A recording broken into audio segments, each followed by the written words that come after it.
masaganang pananim sa bukid ng kaharian. Nadiskubre ng mga minero ang minahan ng walang katapusang ginto. At ang magandang balita sa kaharian ay nakarating sa mga kaibigan at kapamilya nila sa ibang bansa. Espesyal ang sanggol. At ang magandang balita tungkol sa kanya ay di lang napansin ng hari at ng buong kaharian, kundi maging ng mga diwata na bumisita upang basbasan ang sanggol. Matinig ng maringal na diwata ng kabutihan. Ikaw ay magkakaroon ng pusong mapagmahal sa lahat ng nilalang at titibok ito ng pagkahabag at kabutihan. Narito ang diwata ng inspirasyon upang basbasan ng prinsesa. Oh, mabuting prinsesa. Dalisay ang magiging inspirasyon mo. Susulat ka ng mga tula habang nakatingin sa araw at mga bituin. At gagawa ng musika sa ritmo ng daloy ng batis at awit ng mga ibon. Salubungin natin ng may paggalang ang diwata ng mabuting diwa. Ikaw ay magiging matalino. Pipiliin mo ang pag-unawa higit sa paghihigante, pagkatuto higit sa pag-asenso, at kaligayahan higit sa sarili. At sa wakas, matiin natin ang diwata ng pambihirang yaman. Bawat patak ng iyong luha ay magiging mga perlas. Napaispil ang hari sa mga salita ng diwata ng pambihirang yaman. Ano bang klaseng basbas yan? Ito ay biyaya, mahal na hari. Tanggapin mo ito ng bukal sa loob.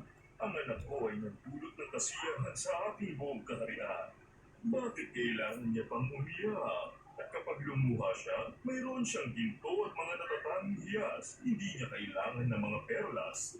O mahal na hari, ang isang mapagmataas na hari ay sisira sa kanyang mga tao at kaharian.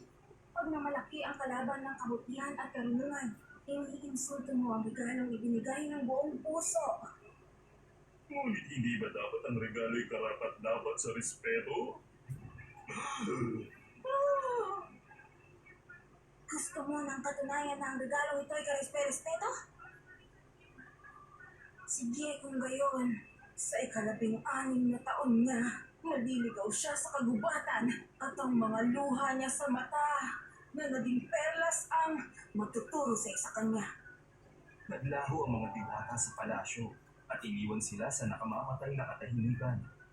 Ngunit di pa rin natinag ang mapagmataas na hari. Kasama ang hukbo na kasinggigin ko, walang bata sa kaharian, lalo na ang prinsesa ko, ang maliligaw sa kagubatan natin.